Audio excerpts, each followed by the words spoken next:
Big up, people. I appreciate you all finding the time to join this particular edition of the Blue Morning Show. I do hope you're all doing well. Good morning, good afternoon, and good evening to you. I wholeheartedly offer whatever suits your time zone.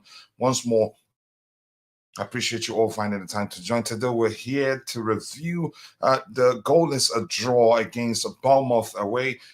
Interesting, you can say, behavior from some content creators, or interesting view of the game by some sections of the fan base. But that's right, we're here to talk about the game today, and I hope you're ready for it. So sit back, relax, and let's get into the show.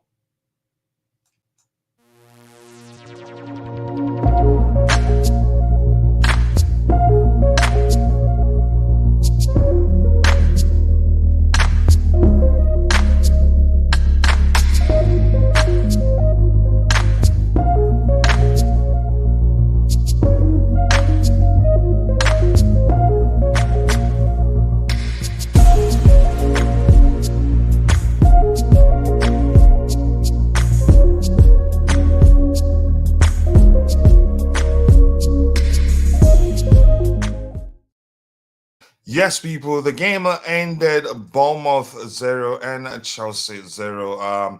That's why when during the pregame show, you can see match review show, when people were asking me my prediction, I did tell them, I've always said this season, as much as I strongly believe that we do well, we'll end the season better off than a lot of people believe we will. I still don't trust this team that much to say this is what I think the outcome. Or let me just say, I don't know the game well enough to say this is how well they will do in a particular game. But one thing is certain, against the big boys, we'll always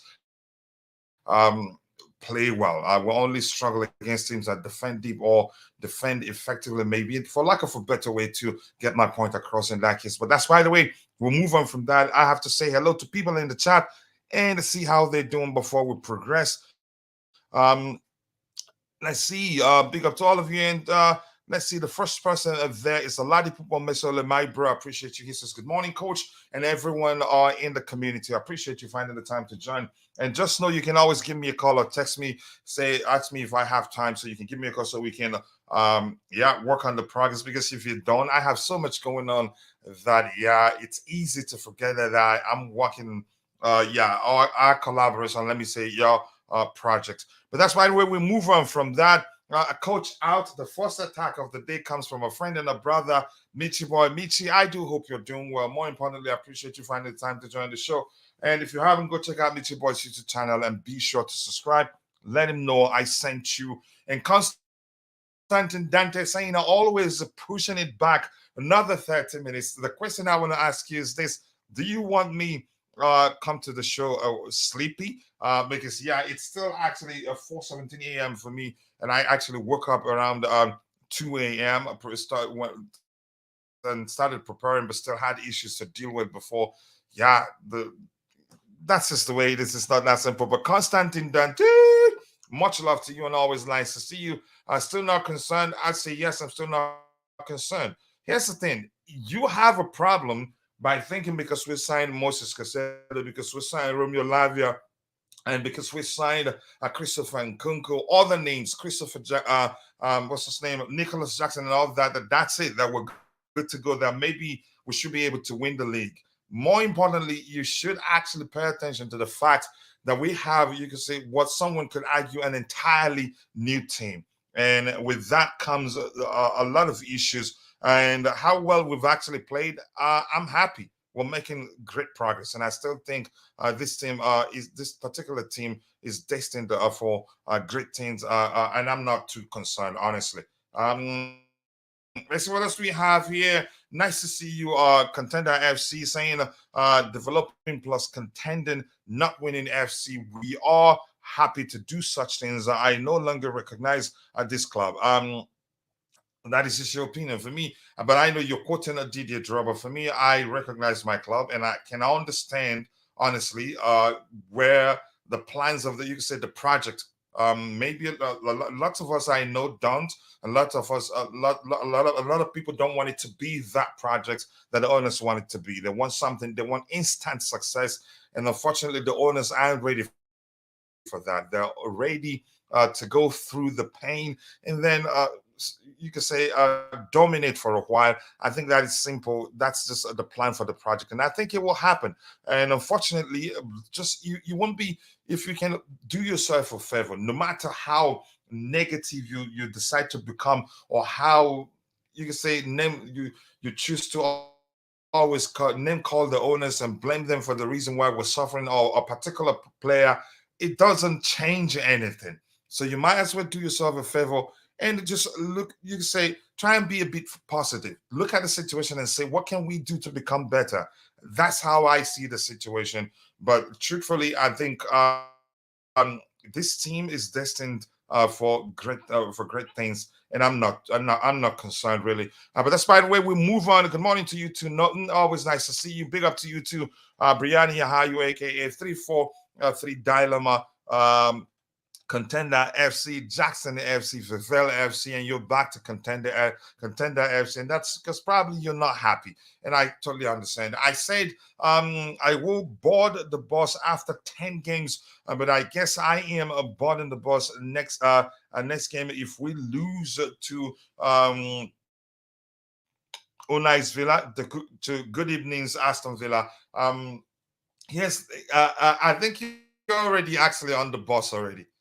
Given the fact that you've changed your name back to Contender FC, or maybe you're about to get on the bus. I'm not sure how to see it, but the fact is, yeah, you're off the fence. You're actually at the bus stop right now.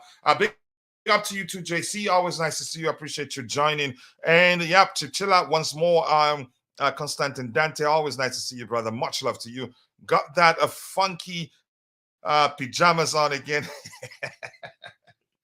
What did I do to you guys? I think it's a tradition to always have a go at me. Then you know you've arrived at the Blue Morning Show. But no worries, I like it. That's what makes us family here, and I enjoy it. Big up to you too, Raphael. Always nice to see you. I appreciate you. Let's see what we have here. Coach, like I said, we need to mix up with experience of players, good carbon players, hidden gems and a few big names. If we don't mix it up, we won't win. And I like the way I like the way you present. I like the presentation of your first contribution in the chat today without name calling. You're entitled to your opinion. Here's the thing. I'm going to use this opportunity to say it again. Here at Chelsea Perspective, on Chelsea Perspective, your opinion matters. The only thing we ask of you is just to keep it civil. No name calling. Mention the name of the player you want to mention, and you're good. Say whatever you want to say. You have every right to argue, present your argument. Yes, you're correct in putting it that way. I am at the bus stop already. I'm waiting for the bus, but the bus hasn't arrived. But that's, by the way, keep dropping the likes on the stream, people. And quickly, I want to appeal to those of you who are watching, but for one reason or the other, you're not able to participate in the chat. Just know that we value you. You watching alone does provide great value to the community, and we want to say thank you. But want to ask you if you can take a second to please take a second, do us a tiny bitty favor. Take a second to drop a like on the stream. The like will go a long way. Would really appreciate that. And I see somebody just arriving, and I wish he's not here today. Decent performance from Ugochukwu. I think for me, he's the highlight for me. He's an intelligent player, not in a rush. Even when he's not putting even when he's not putting in the tackles, he's occupying spaces that will make it difficult for the opposition to do any sort of damage to us. So those are the things I paid attention to. He reads the game very well, very intelligent, and can actually progress.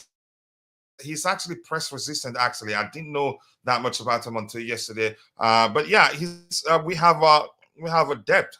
Just hopefully those that are out injury comes back in. Will come back in and stay fit. I think we'll do well, in my opinion. But let's go. Let's see, Coach. I wish I had your spirit when I wake up. Here's the thing: if you followed me, if you've joined the community, during, you can say, the reign of Graham Potter, you'd know that I always like to be objective. When we won, I think it was 5 games into his reign. Some people were raving, going, Potter ball has arrived. Wow, we're cooking something special and all that. And and Roger and a few others were saying, look, there's a problem here. Because if you look at the numbers and also how the goalkeeper was a saving grace in most of the games, and then you realize we have a problem. We were winning, we were just lucky. So I'm not into, you can say, trying to. I'm not that sort of person that will see that something isn't really working, and you try to get people to believe that it's working. I try as much as I can to be objective, honestly. That's who I am. But if that's how you see it, you know, it's your opinion. And the beautiful game. Why am I even shouting you up when I'm not sure whether you're here to butcher me or here just to present your opinion?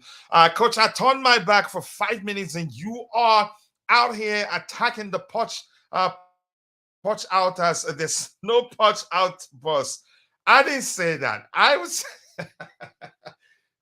just reading a contribution for somebody in the chat there, and you can say, and presenting my response. But of course, you have to attack me, otherwise you're not here. It's been traded in for a space shuttle because we are gonna have to leave the planet after this.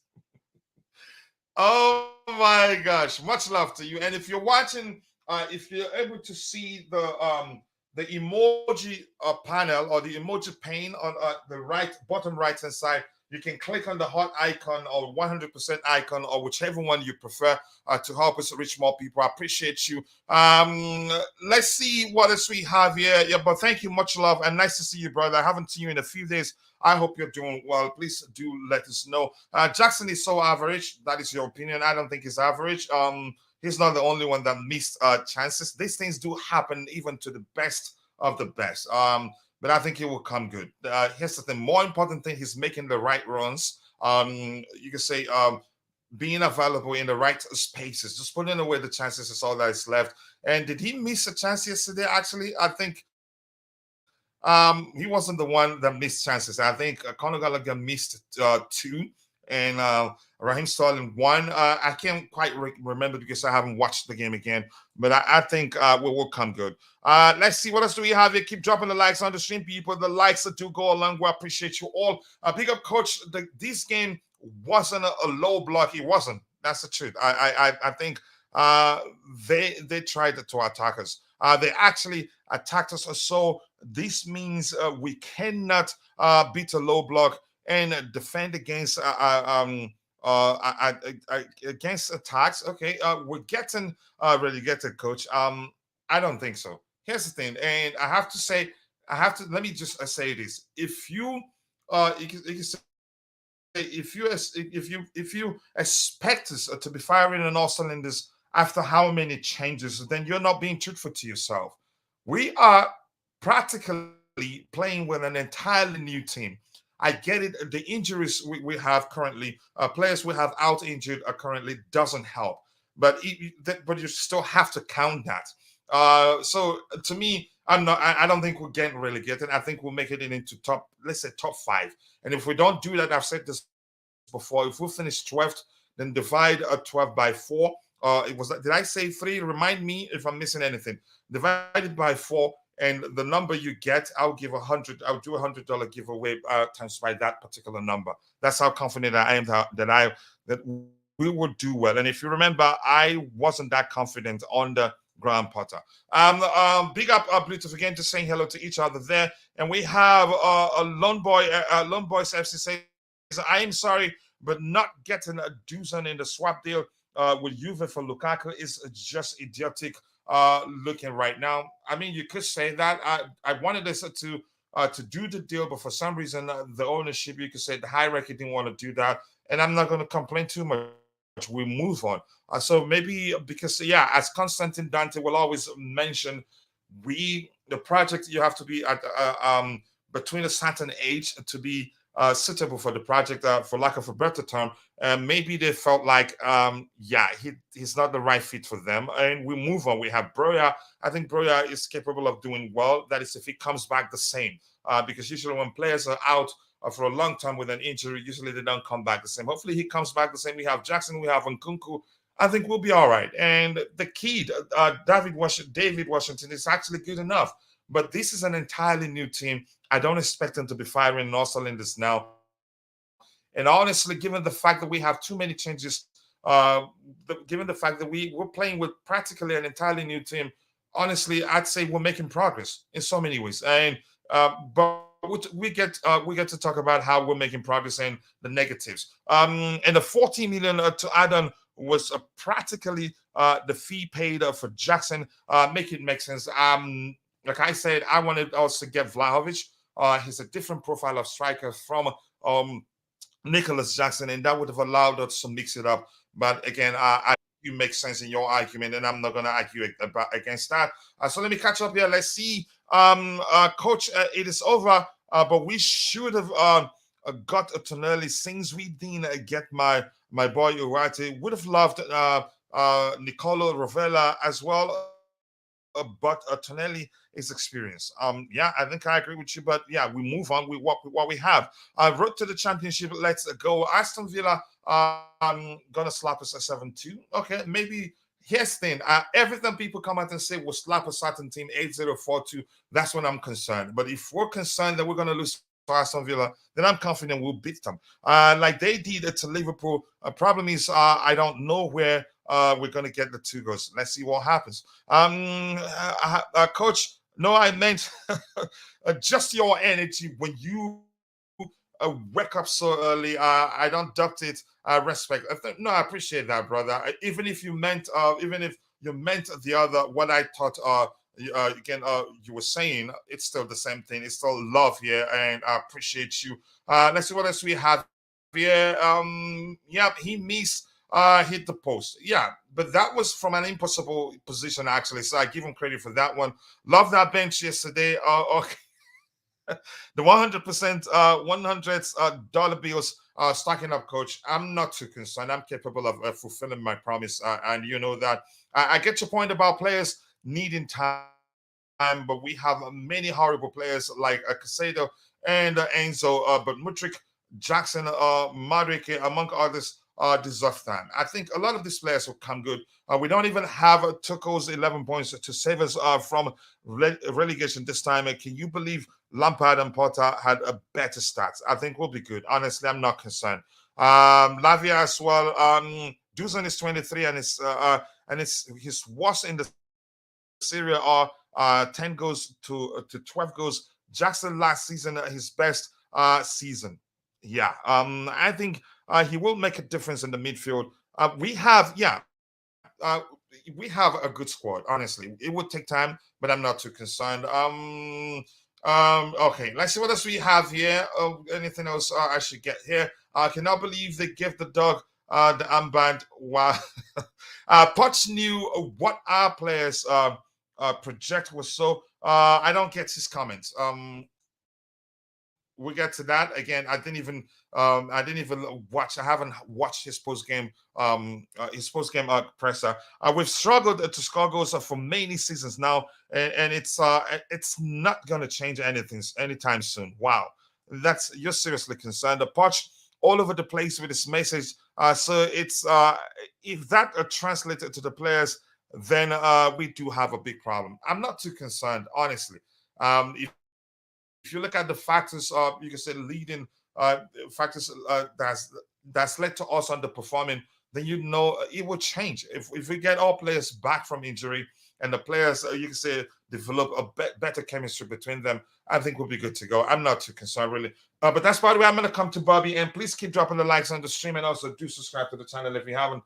The likes do go a long way. And Bobby, welcome back. I don't know whether you're still at the hospital or whether you've been released, but for you to find time to join, to me, that's an indication that you're getting better. More importantly, nice to see you. If you watch the game, what are your observations? And let's ask the question: are you concerned, or do you see reasons why you can say we've been underperforming? And do you see any? Do you have the hope that it will improve? I want to hear from you, Bobby. That things will improve. Yeah, big up, Coach. Big up, everyone. Yeah, thanks, Coach. I'm back home now. It's been up and down, but hopefully I've turned the corner, and it's onwards and upwards. Although still having some treatment, but having it at home. It's good to be back. Look, I watched most of what happened yesterday. And one thing that's very, very clear to me is that, people are trying to blame Pochettino and the usual attack on the team and the owners. But if you don't have fit players, you have as many as more than half the squad, half the entire squad are on the injury table like we were last December. Our key players, all of them are injured. We have a manager that goes on about having a small, tidy squad. Yeah, I understand that.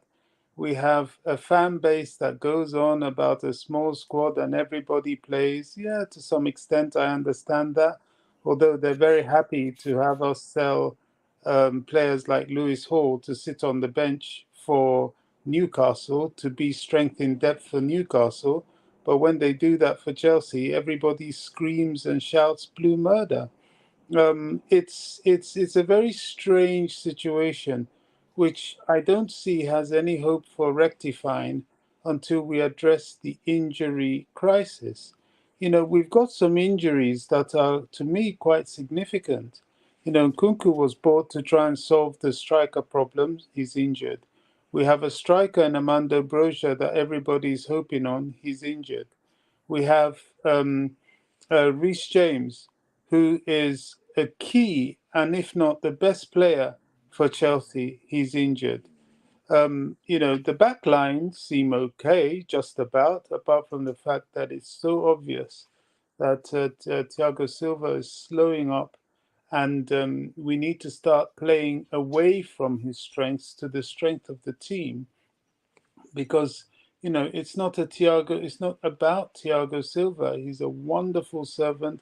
He's brilliant for us, but even he himself knows he's over the hill and sort of on his last leg, as it were, and he's just trying to help.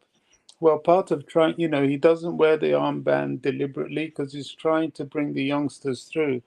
And part of that will be for us to find a way to bench him. And I don't say that disrespectfully. I say that progressively. That will be part of his legacy and part of his success in helping the team.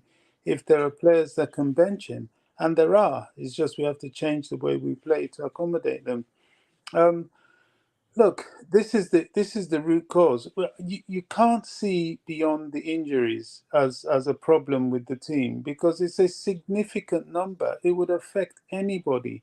And for Chelsea, it's gone on for too long.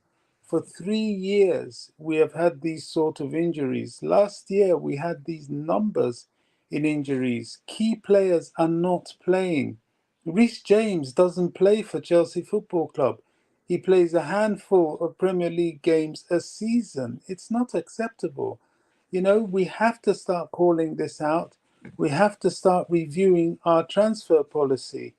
Are we being too cautious or far too mindful of an already planned and controlled FFP? We have it under control. We have it planned. Are we too mindful of the things the press keep throwing at us? Oh, you have too many players in your squad. Oh, the dressing room is overflowing. Whereas you look at Man United, they have an overflowing dressing room for sure. Man City, exactly the same thing. The only difference with Man City is that they name a small squad, but the entire squad, including people sat in the stands, is far more than that. It's a sad situation. For me, it's an unsure situation. The key thing is injuries. Pochettino said it himself, these next 7 days, can he bring back some players from injuries? Well, I say good luck with that. I hope he can. But the key main players, we don't hope to see for months. That's no team will survive that. And, we've done well to get this far.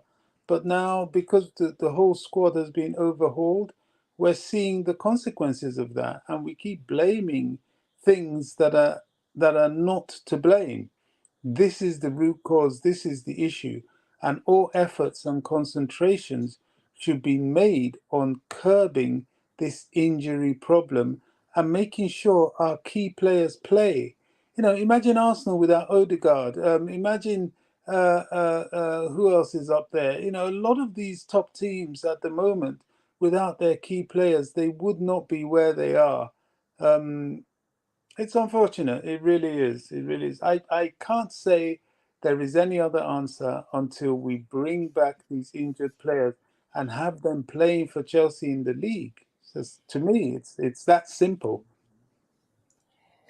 Mhm. I do agree with you. For trying to judge now, I think it would be unfair. For multitude of reasons. Um, and the beautiful game is saying, although Pochettino contributed to the mess we find ourselves in, it not entirely his fault, but he is not saying he's not the man to deliver this one or two gifts in the world. He's saying, let me see that quickly. In the world that can turn things around. But if I speak, you've already spoken, so you already said what you want to say. Let's see, talented across our country. Yes, let's see what else we have here, bro. We took 1 point from Bournemouth and Forest. It's got nothing to do with injuries. I think in so many ways it has. I have to be honest with you. Let's see what else we have here. Okay, that's you talking to someone there. Hello to you, to Chama. Nice to see you. I appreciate you finding the time to join the show. I hope you're doing well. Injuries are excuses. The weak mentality, the weak mentality managers okay, injuries are excuses that weak mentality managers use. This run of games was meant to be the easy games. So remember, there's something seriously wrong with our club. Here's the thing. I think that's how you say it. I've always argued that the mid-table and bottom table teams are actually the most difficult for us, and that has been like that for a while. And that's why you have the term. You can say, yeah, the phenomenon may be charity FC.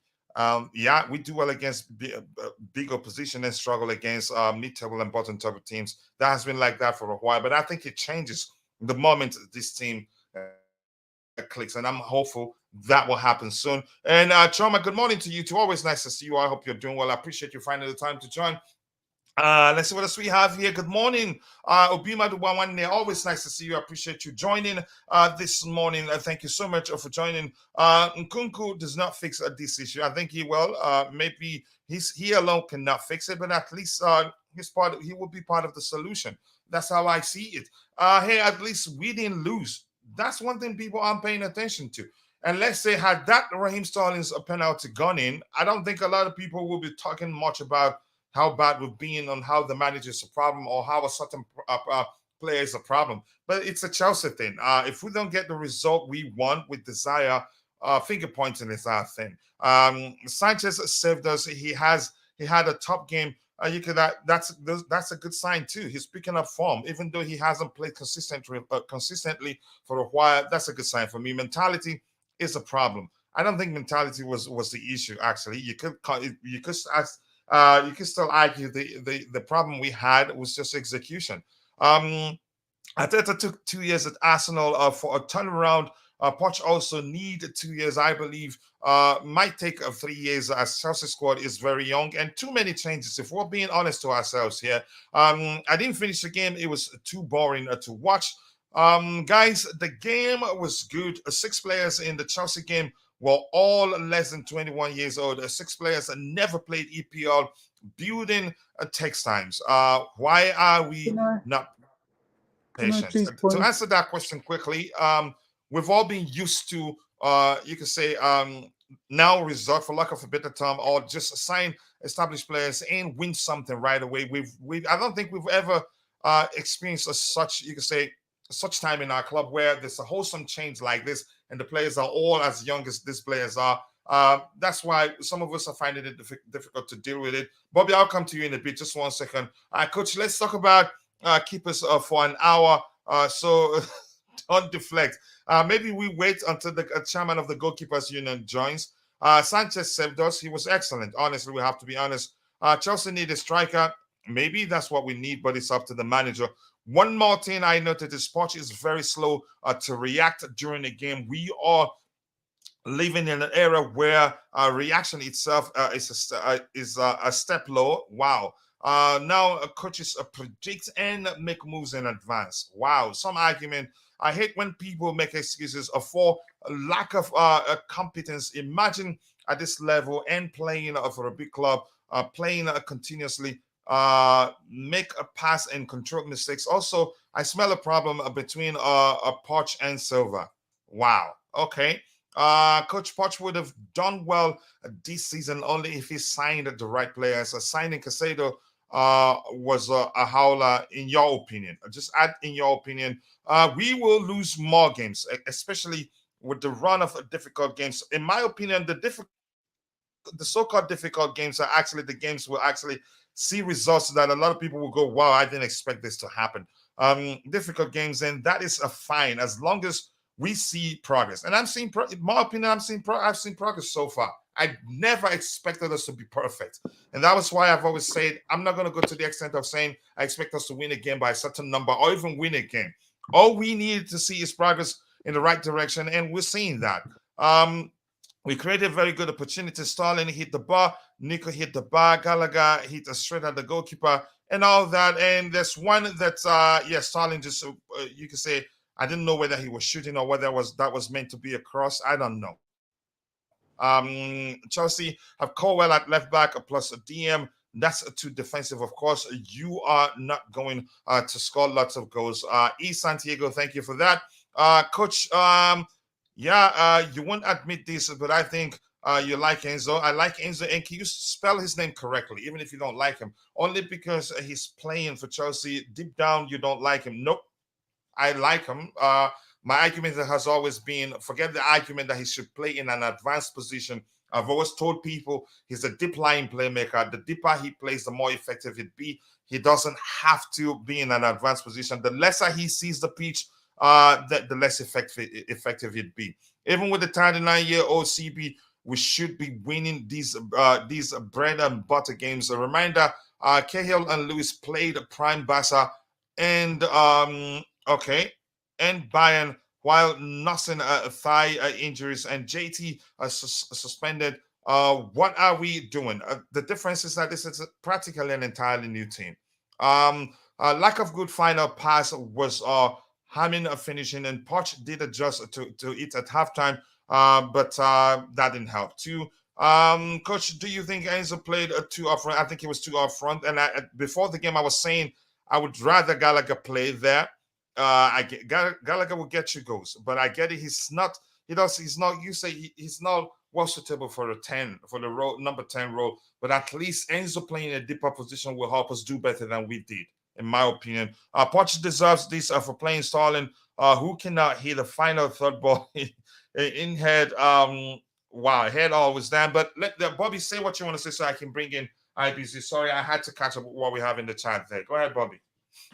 Yeah, first of all, I have to say, yes, it is true. Robert Sanchez did play very, very well. He really showed some great qualities and indeed saved us in the game in many instances. Not that we were under the coach, but you can see that with a team like that, if you go behind, it's almost, it's very difficult for them to come back.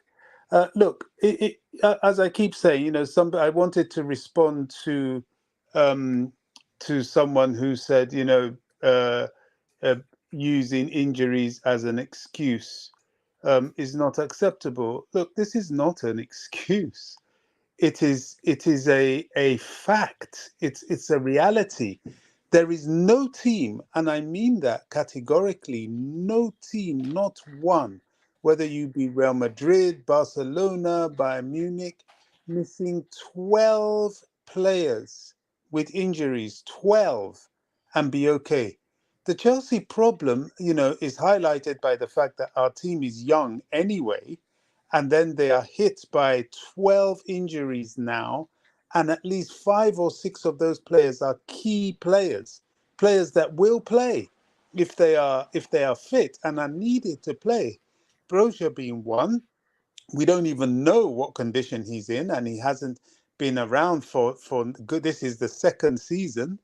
Nkunku, and definitely Reece James. These are very, very, very major players for Chelsea, and no team survives this sort of thing. So saying it's an excuse is completely disingenuous. We're struggling. We have been struggling for a very long time. And, and the chickens are coming home to roost because of the struggle. The only thing to start to hope to get out of this problem is to get fit players back. What we're doing now is unrealistic, hoping against a deficiency which needs correcting. So injuries is not an excuse; it's a fact. Yeah, thank you so much. IBC, coming to you before you go into you start talking about your observations from the game. Uh, Look at what we have on the screen there. If you can see it. And by the way, IBC, always nice to see you. You appear like what's the language Nigerians use? Like, is it once in a there's something I'm looking for. I can't. Anyway, that's by the way, IBC. If you're there, the comment on the screen, can you address that? If you're not there, ready to speak, I can move on to Roger. Hello. But if you're there, yeah, okay, big up to you, brother. It says, why give Gallagher captain when we have Silva on the pitch? I smell a rat. Here's the thing. Before I let you speak, I'm going to make it a bit more difficult to you, or maybe so when you speak, you'll just be doing the tapping. To me, if you're saying this, Phil, have you considered the fact that there's a chance Silva had the opportunity to become the captain and said, no, let's let's nurture the younger ones? Because I've heard the manager say Silva doesn't need to be the captain to lead. And that is the truth. That is the simple truth, in my opinion. So if you're saying this, also consider the fact that there's a chance he had the opportunity to become the captain and said, no, give it to a younger player. I can lead. I don't need that to lead. And to me, from what I've seen, how he carries himself, he's that sort of person. But go ahead, IBZ. Hello. Hello to you too, brother. Go ahead. Yeah, I hope we're all good, man. Sorry, I've not been Yeah. around a lot of work and stuff, so my time is a little limited these days. Understandable. What was the question? Why give Gallagher captain of the other? I don't know. I mean, I couldn't answer that. That's between what they see in behind closed doors, isn't it? I mean, from the outside, probably Gallagher knows how to speak better English than Silva, so he can articulate instructions of the pitch better to the rest of the players. I don't know. It could be a million reasons. That's neither here or there with me. It's one of them ones. That's neither here or there. It could be a lot of reasons why he got the captaincy, but I don't believe it's anything. Okay. Now, what are your observations from the game? Are you concerned, or do you think we'll still come good? Because if I were to answer for you, I'd say I know you too well to know before time you weren't expecting too much, because you were one of the first people to warn people on the ground portal that it's going to be a long season, and it actually turned out to be a longer season than you predicted. But this time, for me, I'm not concerned. I was concerned on the ground portal, but I'm not concerned. And I have reasons to justify me not being concerned. One, we have practically an entirely new team. I don't expect them to gel immediately. And I think actually we've made some good progress. And I think this team will come good. But your observations and the questions I asked you, if you want me to repeat the question, I'm happy to do that. But go ahead. Yeah, big up. No, so the game on Sunday was a little bit hard to watch, but realization is that this is our level. I can't blame. Would you say This is our our level level right now, or our level This is our level going forward? Right going now or forward. going forward? Well, I mean, going Wow. forward. Yeah, this is right now. Obviously, hopefully not going forward. We're obviously to improve, but this is our level. I believe we are now a mid-table team. Yes, yes, yes, yes. I've accepted it. We are a mid-table side. We can't create, can't score. We just get on with it. The manager has to do his thing. He'll probably have to instill another mentality where the squad knows, but it's still young. So I don't know what we were expecting. I don't know what I was expecting when we signed a lot of kids. And it was a concern I raised that we needed a little bit more experience Ages, you can't win. We can't win anything with kids. Like, you really can't. The players we have are just inexperienced to have game management, to have a cutting edge in games. I don't know. We just look very. We're not ready. As an age profile, as a team, we're not ready. I'm not dismissing the individuals or what have you, but as a squad collective, we're not ready. You can say injuries, and yeah, that's true. But all in all, I don't think we're ready. And Pochettino has a lot of work to get that sorted. Yeah. Yeah, again, the most important the takeaway from me from your contribution right now is that we're not ready yet.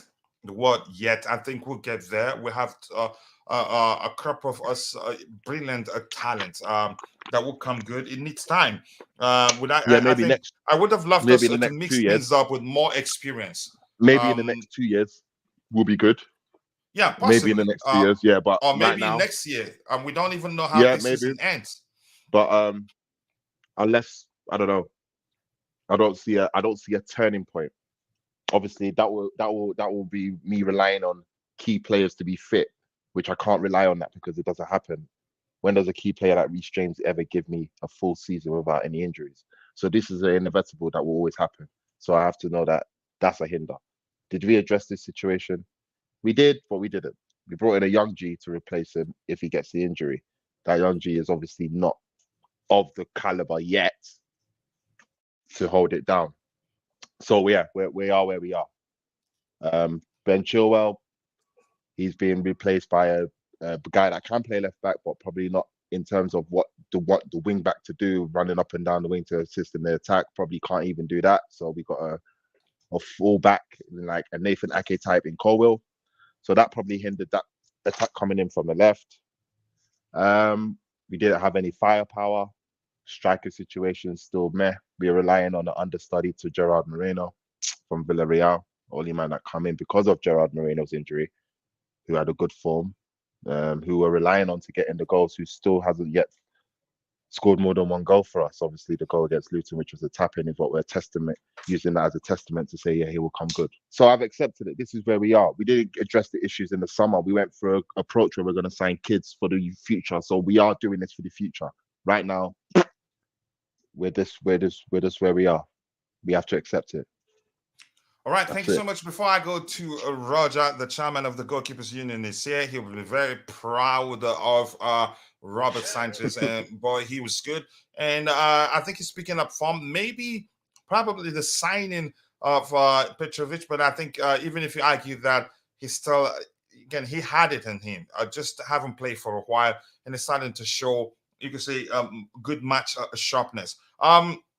This year, with regards to the criticisms directed towards Thiago Silva, I think he's not a problem. Thiago Silva is not a problem. If anything, the truth remains would be worse off without him on the pitch. He doesn't have to be vocal to lead. He reads the game so well that even though he takes the time to pass the ball, but whenever he passes the ball, you can say let me just use the term minus. He minuses up to 3-4 opponent players. As long as he has one of our players making a decisive run or in the right place, if he holds onto the ball, if you pay attention, there's no passing lane. Nobody is opening up for him to pass the ball, and that's why in most cases he looks to go a distance with it, with the ball, and find somebody who you could say in a better space. To me, maybe to some extent you could argue people are blaming him because they don't know him that well. He's always been like that. But it's easy to start talking about his age and saying he's lost the pace. It takes too much time to pass the ball. He's always played like that. That's him. Nothing has really changed. It's said that he's older. And for me, my opinion is actually the older he gets, to me, the better again he's become. But that's just my opinion. I'm going to come to you, Roger. Your observations from the game.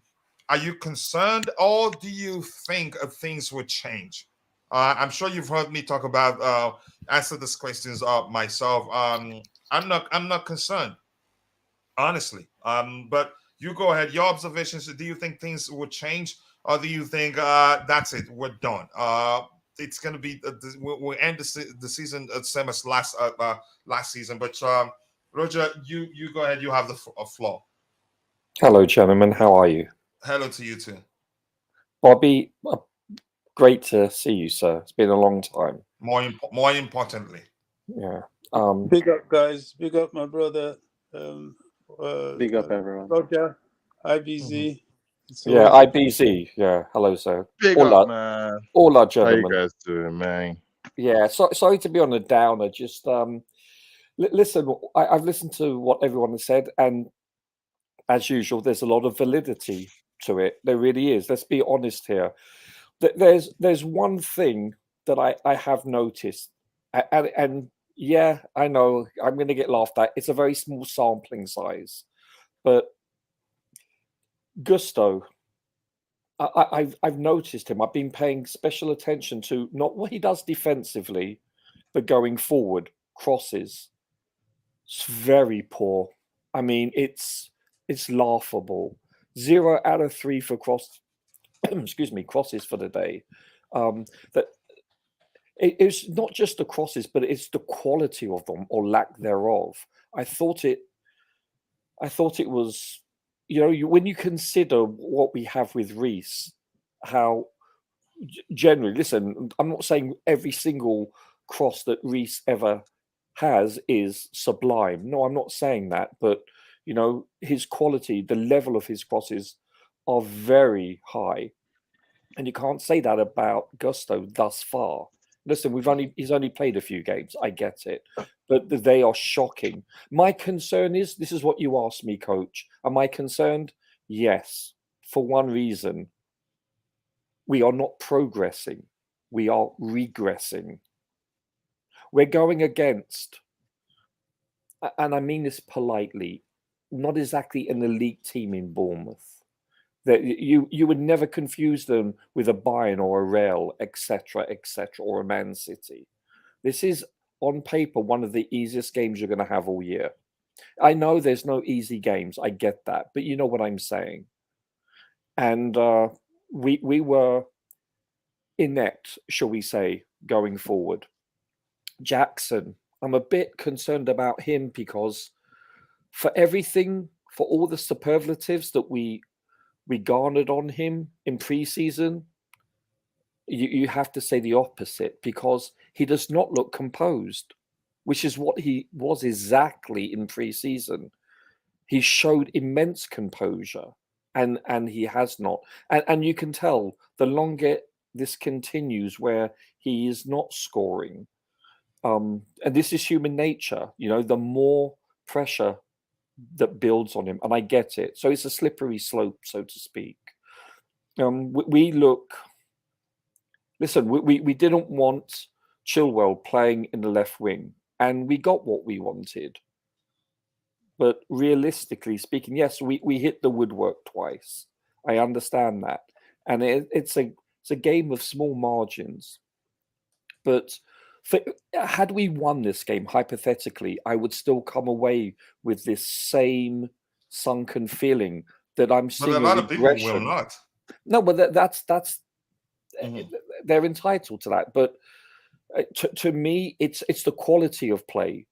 When you consider the opponent, especially, I thought we regressed. Were we the better team? Yes. This is the same old story. You're looking at West Ham, you're looking at Forest, you're looking at Bournemouth, dropping points against a team that we should have at least tested their keeper. Is that something new? Let me just ask. No, of course not. But it's worse because of the level of opposition, Coach. This is what I'm saying. Listen, we've dropped points against teams that we should have not dropped against. Now, Bobby succinctly put it, injuries is part of the game. We all concede that, but not when you're depleted. There's a difference between having, a few injured players here and there, but being depleted. City would not be able to keep up the same standards if they had this level of injury. Listen, when Chelsea were winning Premier Leagues and trophies, we were not depleted. This is the common, aspect of being a successful team. You generally are not depleted. You never are, really. So, and this is a factor. It's a main reason. When we start to get these players back, will we probably play better? Yes. There's a strong possibility, a leading indicator that we will. So that there are positives to look forward to. But having said that, the poor, it's not so much even the finishing this time, but it's the final passes that were excruciating to watch. I mean, it was brutal on the eyes. It really was. And listen, I'm being objective here. And the one positive by far was our goalkeeper. His distribution was excellent. He came out, he came out of his box and a few times and negated an attack. He did very well. Bobby would be pleased. He came out and caught balls at the highest point available, which is what you're supposed Bobby, to or do. you, Roger, the chairman of the goalkeepers No, union, because even more. no. Let me say, you will be even more pleased. Yeah, well, I mean, but Bobby's right. You look at Kepa, and I like Kepa, and I like Mendy, but Kepa, he wasn't renowned, shall we say, for coming out and dominating his box. I think that's a safe assumption. I'm putting it mildly. This guy is coming out and he's showing that his physical prowess, it allows him to do so because of his wingspan also. And listen, he made an astounding, this could have easily gone down 1-0 to Bournemouth. Could have been 2-0. Yeah, well, let's be honest. Could have ended 2-0, yeah. Yeah, we could have easily lost. And it wouldn't have been a surprise. As I said, early prior to the game, I wouldn't be surprised if we drop points, and we have. But we could have easily lost like we did against Forest. And he did very well. I thought he was our player of the game, without a shadow of a doubt. It's not even close. Mm-hmm. Yeah, I'm going to catch up, give those in the chat the microphone. Then we come back, we get Martin's overall observations from the match. And then we'll talk about Enzo playing in a 10. I didn't like that. I talked about that during the pregame show, maybe match preview show. And yeah, but we get to that in a bit. Whitewood Silver wants to captain the Titanic. Okay. I saw the reaction of Silva towards Poch. I think right now you're alone on that. You can say that one there. Nobody's I haven't had anybody say that it looks like they have an issue. If anything, I've seen them having a conversation on the touch line during a water break or so. Gallagher just backs like a duck. He's not captain material. He was on his way out a few weeks ago. Okay. Let's see anything else I have to address here. The captain issue is not such a big thing. It's Silver complaining. Why are fans complaining? I haven't seen too many people from the fan base complaining, in my opinion. Let's see what else we have here. Big up to you, to Chelsea all the way. I appreciate you joining. Hard, but true. Let's see. That's why I say that there are maybe 2 managers in the world that can bring us back. And who are the managers? You haven't mentioned any. The problem with this Chelsea team is simply inexperience. Agile Edikachi, that may well be the case, but I have all the, maybe you could say, yeah, I think it makes sense. It's a solid argument. Silva's involvement on and off the pitch is the last in the last 2 seasons compared. It is a kind of obvious now that Silva and Poch have issues. No, that's just you. You have to say in your opinion, not obvious in so many ways. If they have issues, it'd be easy to drop him on the bench, even though you could say he's the most experienced and probably better than all the defenders we have. It was always going to be a longer build. It's not. It doesn't. You can say it doesn't surprise me too. Honestly, I have to be honest. But I don't know why people are expecting us to be firing in all cylinders and not have these ups and downs. No, we'll see. We even see more ups and downs. I'd be shocked if we go. You can say finish the season without losing at least 3 more games. I'm not talking to you about Gallagher anymore. Okay, you're done fighting with somebody. The defense and midfield is okay. What we need is balance in attack. Need goal scoring wingers and a prolific striker. Okay, good contribution right there. I'm just going to scroll to the very bottom. We don't have too much time to dwell. You can say to be getting all of the contributions in attack. Coach, without Silva, would play even worse than now. I've said that 1,000 times. We'll be worse off without him on the pitch right now. Silva is good, but it's time to phase him out. Cannot play forever. That time will come. But right now, he's too important to actually to be dropped, except if he's ill or maybe not fit enough. Let me say, maybe injured. Doing a rebuild at this time, at this moment in time, was always a bad idea. I did say that last season, before the transfer window, the priority should be to stabilize the ship. Stabilize the ship, then you can sail to wherever you want to sail to. But yeah, it turns out their focus is on the destination, not how ready the ship is to sail. But the fact is, we have a good squad. After all, after my complaint, I still say we have a good squad. It will only take more time than usual because they're all young players and too many changes. Actually, the whole club is still in recovery from a transfer ban, hostile takeover, government sanctions, and a board and management reshuffle.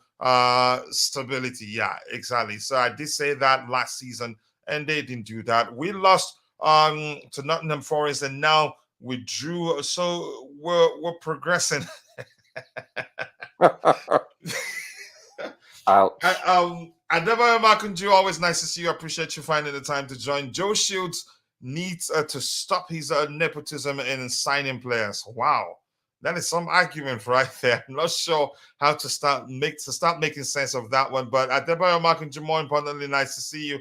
I hope you're doing well. We have 12 big chances, not scored one of them. Yeah, that's concerning. Which means it comes down to Rodgers. Brings me to the point where I'd start using Rodgers' language. It's about execution. And the manager cannot come onto the pitch and kick the ball into the back of the net. It's time to cash in on Reece James. I think a lot of people are saying that. I don't think the club will be in a hurry to do that. I'm afraid. I just looked at this injury stats, and OMG, availability is the best ability, as Monster FC would always say. So it's concerning. Hi to you two. Back too early. I thought you were not too concerned about Chelsea's performance that you've decided to take a break. Let's see what else we have here. Roger, did you enjoy Sterling returning back to form? You know what though? Yeah, I got to admit that was a beautiful free kick you took. It was a deliciously taken free kick. You could say he was just unlucky. Yeah, I mean, you're inches away from that ball going over the line. Mm-hmm. You know, it's. I got to admit, yeah, was he Maradona on the day? No, but he had 3 out of 6 successful dribbles. But you know, it's a game of inches, isn't it? And we hit the woodwork twice, and this is our MO. Yeah, and you can say had that again gone in, there's a chance that could have made a whole lot of difference, honestly. City evolves every season. Pep is constantly refreshing his squad, which keeps him ahead of the curve every time. He's the only manager that can actually fix what isn't broken. Arteta could never. Wow, I haven't heard such before. Coach, I am taking a break from joining for a bit. Only wanted to say hi to you. It's that, or you're not employed. You just a member of the community, and I respect that. You do need to take a break if you want to. It's not an obligation, really. Sure, I am the only one who's been mentioning Ugochukwu to play. The boy is good from what we've seen. His footballing intelligence is what I like the most. What's wrong? He didn't. Again, I've spoken with him privately, and he says it's okay. Sometimes, before I became a content creator, usually when I don't like how things are going with Chelsea, I usually delete all sports app on my devices so I don't get notifications. even the owners are inexperienced. So many errors from the owners. Chelsea's already made a lead club with a notable progress and success that needs to add one or two spices to complement the wow. That's a serious one. Enzo and Gallagher did not have their best game. Jackson stayed up, which stretched the opposition. His header was poor, but he also lacked a proper service, and a final ball was bad. If you're talking about that header, did he miss it or so? I think he didn't see that ball. He just had to react as quickly as he did, and I give him credit for that. We have to assume that Reece James will never stay fit. I don't want to hear anymore.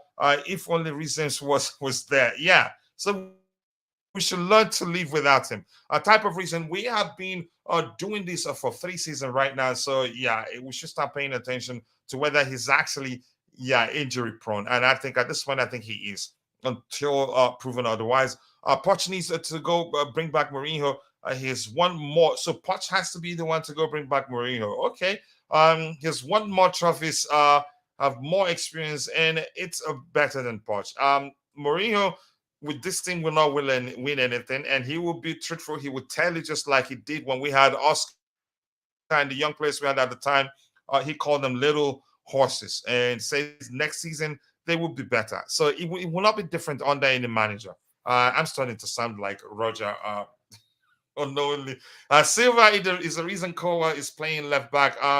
Since we got 3 left backs. No, the manager could play Ben Chilwell there, and I wouldn't mind. I think probably we did analyze that. Probably he likes Kowa's passing ability, but it hasn't really worked. He lacks in other areas. His ability to, you could say, that movement that's needed up and down that left channel. Beyond his passing ability, I don't think he should be playing in the left back position. Do anyone think all our players are better than Bournemouth players? Please forget the price tag. You can't just say that. On paper, we're supposed to beat them, but I understand where you're going to. I agree, Beautiful. Maybe the rebuild should have been done slower, but remember the new model to amortize. Okay, to amortize cost spread meant club needed to move fast. Beyond that, actually, we must remember a lot of the players we had last season wanted to leave. Yeah, and some surprisingly, when the transfer window came around, some of those we didn't expect it to leave. Some of them wanted to leave too. So I don't blame them for signing too many players. So we have to be honest, and some of us that are also actually complaining right now wanted the club to do a clear out, and they've done that. They did that effectively. So you must also know that you need to give them time. So much mediocrity. Angelo will definitely be recalled in January. No one can tell me that Mudryk and Nani are better footballers. Coach, I'm so happy. That's just your opinion. That. I'm so happy you've said that. That this is one time where I say Chelsea needs time. People are coming up now. Oh, the clear out was too soon, and we had to do what we've done. The only place where we could maybe put a question mark is, did they all have to be young players? But I think that is the plan. We're looking at FFP. We're looking at the long term, the medium term, and the long term, and the short term in one fell swoop. The criticism has to be a little bit, shall I say, restrained. Constructive. Yeah, constructive and restrained, because we have and it's been reiterated so many times, 12 injuries. That's more than half the entire squad. It's an impossible situation. There's not one team in the world in top flight football that can survive this. None. So we've even done well. So, I don't think we're even able to know what kind of team we are until we get these injuries back, especially the key players. That's just the reality. The issue is, what do we do for now, and how do we get these guys back? So personally, talking about Pochettino, the owners, all this stuff is just unnecessary frustration coming out. It's not objective. The issue is, how do we get these guys back? What is happening to get these guys back? Because no team in the world can play like this. That's just a fact. Coach, I have an idea for a show. Build a starting 11 with not a single player playing in their preferred position. Wow. Aside from scoring issues, do you think these group lack winning mentality? I don't think so. I've seen commitment. It's just execution. There's nothing winning mentality. You can say I get it. You can say putting away chances you have is part of it. But here's the thing: we've not just been clinical. Honestly, I get it. We didn't create too many against Bournemouth, but I think commitment, more importantly, is there. Winning mentality comes with. I don't know how I should answer this question to come across effectively, but I don't think that's an issue. No. More importantly, commitment is there. Winning mentality will come with time. Coach, we ain't got that. We got young G's. Let's call That's why I'm saying winning. I ended by saying winning mentality will come with time. But go ahead. Yeah, we have young squad. Yeah, inexperienced squad. Why are we trying to tune our brain to say this can do this? We are as good as a newly promoted side, in my opinion. Yeah, the new coach. I like the way you present your disclaimer. In my opinion, we're gonna have to expect the man who has a track record of developing players, working with youngsters, to get the best out of the team. Now, the best out of the team differs from every single person's perspective. People may look at that getting the best out of the team from this manager that can win, that knows how to get past the young players. I expect him to probably win the league or get back in the top 4. Everyone's expectations on that differs. I just need to understand that this squad, from others, the rivals that I know to be the Tottenhams, the Arsenals, the Manchester Uniteds, Liverpool's, Manchester City, we are far off from any of those clubs. I swear to God, that's my opinion. No, that's common. I've not seen anything in the past year. We're not even I've not seen anything. I've not even seen anything in the past year to show that we can level that playing field. Not the transfers were supposed to make sure that playing field is leveled. It did. It kind of regressed. It regressed. It went to young. It went to more potential, and hoping that this potential will go into quality in the next few years. That can't be done in 1 year. So I have to accept that we're not good enough to compete with the likes of Arsenal, the likes of Liverpool that went to go down and came back. The same Liverpool that had a torrid season last season. The same Liverpool that we were saying was in the mud, and all these types of superlatives when we hijacked 2 of their signings from them. I'm sorry, coach, we are not good enough. We can paper over the cracks. We haven't won the league since 2017. It's the best part of the 6-7 years. We're not there. Now, we've had transfer windows to try and put that into play. I don't know, did Pochettino ask for these players, or was it the ownership model that went in? Was there a clash? We don't know. But we are where we are now. Where we are now, we are not good enough. I go into every single game as the underdog. As the underdog. I want these young G's to make them their name for themselves for Chelsea Football Club. And it will take time. And I have to, unfortunately, it pains me. It hurts me because I still got to answer to Arsenal fans, United fans, Liverpool fans. Oh, well, go on this weekend, Ibs. It hurts me, but that's the acceptance that we are not good enough. That's it. You can paper it and say, oh, yeah, Enzo this, and we ain't got that yet. And guys, we ain't good enough, my G's. That's it. All right. Thank you so much. I know it's an opinion, but I don't think you can say that. We don't know the team. Half the teams are injured, so we don't know. And you've hit the nail on the head. They are young. So a young team is a developing team. People are waxing lyrical about Arsenal now, but they went through a stage worse than this for a longer period than this. Exactly. So, and that's what I got to thank myself for. Let's let him drop. The key word here is time. It's only with time that we can know if we're not good enough. I think we are good enough. It's just that we're not ready. That's the difference between the two. I would rather go with the time we're not ready, but it's still technically saying we're not good enough. however you say it. But Yeah, I it want to bring Martin in. You have anything Yeah, else yeah. to add to that before I No, bring Martin in? yeah, He's I been fully get patient. what you're saying, Bobby. I mean, if you want to pull another terminology to it, that's absolutely fine. But it's I believe it's what it is. We're not ready. We're not good enough. I believe the squad has got a long way to go, and that will take time. How much time do you guys have? I have a lot of time, but the Chelsea fan base doesn't. They're not going to give this guy till December. They're not going to do that. Nope. They want him out by December, and then we'll be here all over again. So let's strap up, yeah. All right. Let's put our seatbelts on.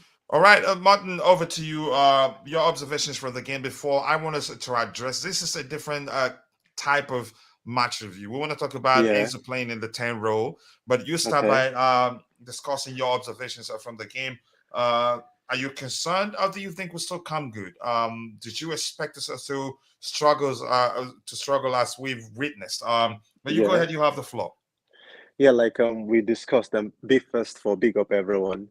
So we discussed several things, and we raised on several points initially about one. Who do you agree with and who do you disagree with? Let's know where. No, everyone's That's good. I'm kidding.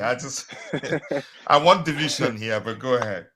Everyone's touching part of the problems, but it's that there are multiple problems and there are multiple unknowns.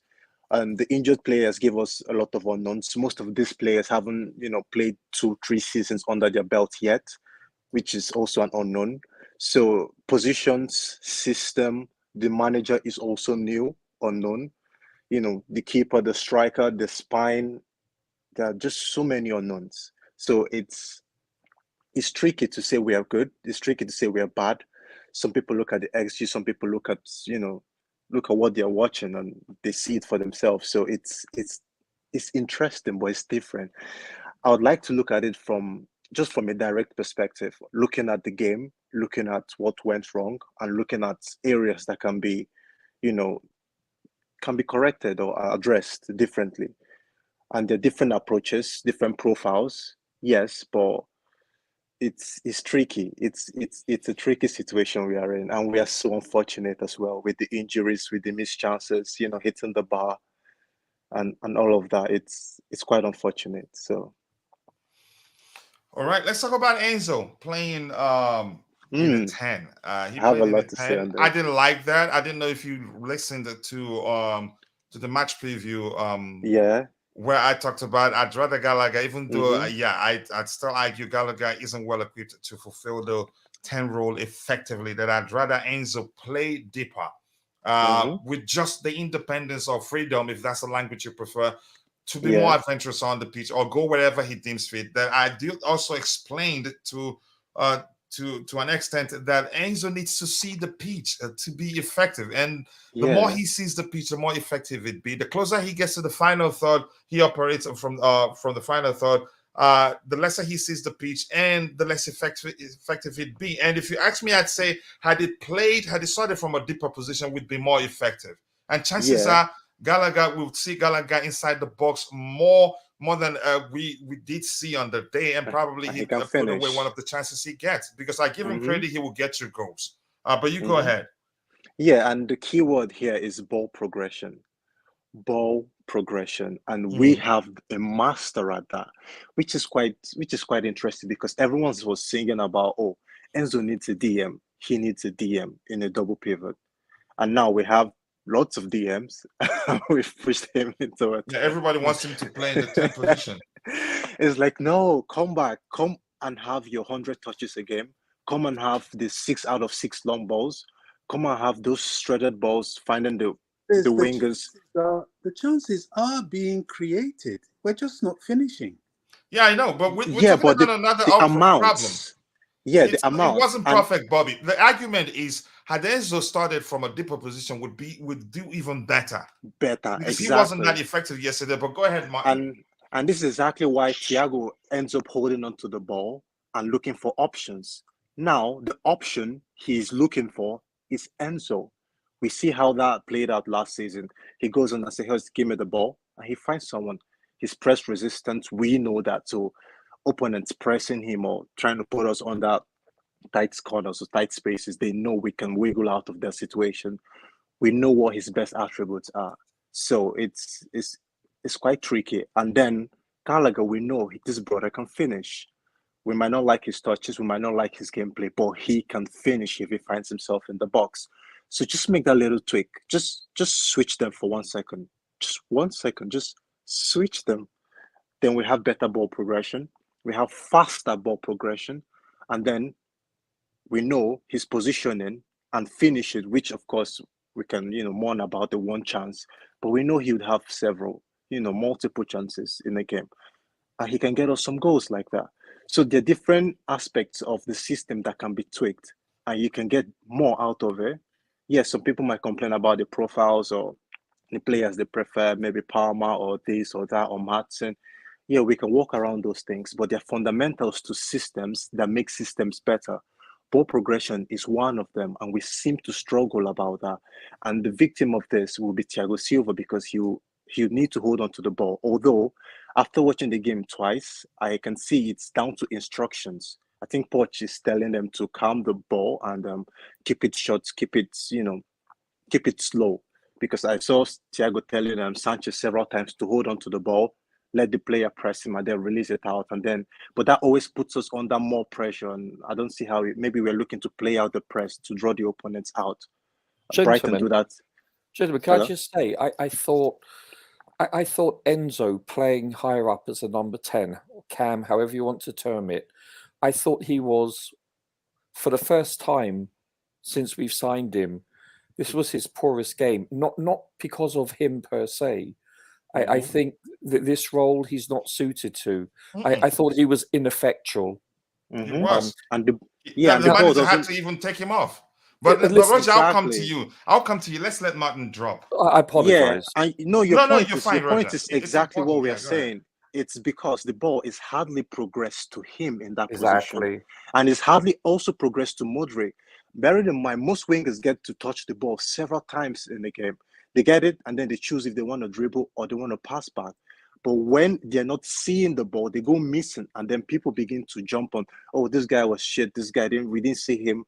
Yeah, because he wasn't getting the ball enough. The ball was going through the French? My virgin ears, Martin.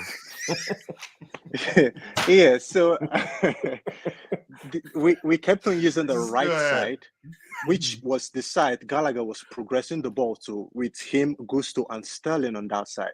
But Ugochukwu and Levi Colwell, the ball progression on that left was wanting. It was seriously wanting, and it needs to be worked on. And we know we are playing a double pivot, and that's what's confusing me. We spent $1 billion. We spent $1 billion so that we can be good and have multiple options in several areas of the pitch. And this is why I'm just really, really focused on that ball progression, because I feel like, one, we're not playing too bad. We're playing decent, but it's not good enough if we want to, be in the top 4. And who is our best ball progressor? It's Enzo, right? Exactly. He's not just our best. He's the best in Europe statistically. Yeah, of course. Yeah, of course. He still has the highest ball progressing rate in the league since he got here. Yeah. So we know this guy I think we should just transition to Roger immediately before I give those in the chat the microphone so he doesn't lose what's coming to his mind. Yeah, go ahead. So it's a system issue, and I feel like we could solve it by creating, several solutions and making some tweaks in different areas that could just help the entire system. Now we can complain about multiple things, injuries, about this and that, and the money spent on inexperienced and young G's and take missing chances. Those things can be worked on, and those things might just come down to, being unfortunate. But the system itself needs fixing, whatever the idea is. Why is the coaching staff playing Enzo in this position?